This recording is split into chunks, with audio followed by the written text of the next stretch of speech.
Bonjour à tous, je suis Secoué le Tech Tech. Aujourd'hui, nous allons parler de l'armée et de son rôle. Qu'appelle-t-on armée française? L'appellation exacte de l'armée française est les Forces armées françaises. Elle est constituée de 3 grandes forces. Quelles sont ces 3 forces? Les différentes forces de l'armée sont les suivantes. La force terrestre, appelée l'armée de terre. La force navale, appelée la marine nationale. La force aérienne et aérospatiale, appelée l'armée de l'air. Combien de militaires compte l'armée? L'armée emploiera en fin 2015 exactement 265 846 militaires. Ce nombre est en constante diminution depuis 2008, alors que le nombre de théâtres d'opération n'a jamais été aussi important et la nature des missions aussi diversifiée. À chaque instant, 20 000 soldats sont engagés dans les opérations extérieures, OPEX, comme au Mali, Tchad, Irak, Liban, et plus de 10 000 soldats pour les opérations intérieures, OPINT, notamment avec le renforcement de Vigipirate. Et quelles sont ces missions? Ces missions sont, selon le livre blanc Défense et sécurité nationale de 2013, au nombre de 5 que nous allons détailler.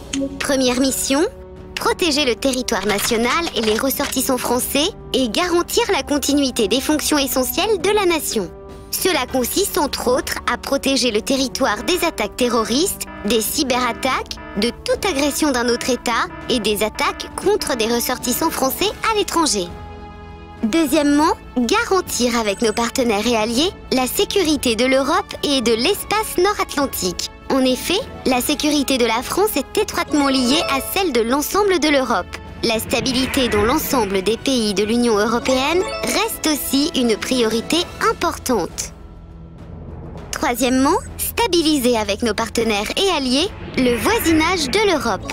Il est en effet de l'intérêt de la France et de l'Union européenne qu'aucune menace n'apparaisse dans le voisinage immédiat. La sécurité des pays voisins à la France a donc un caractère prioritaire.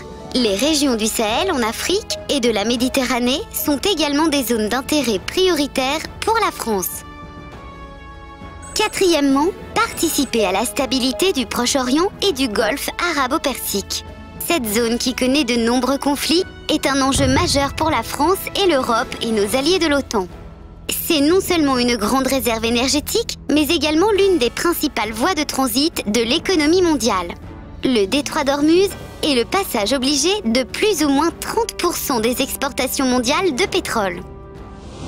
Cinquièmement, contribuer à la paix dans le monde. Son positionnement politique dans le monde, les valeurs qu'elle défend, sa présence partout sur le globe grâce aux Outre-mer, confère à la France des intérêts sur tous les continents.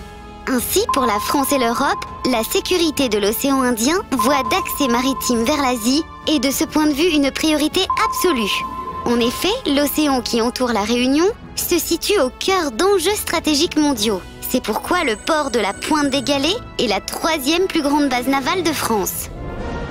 J'espère que le rôle des forces armées françaises est maintenant plus clair pour vous et que vous avez compris son utilité. À bientôt pour un nouvel épisode.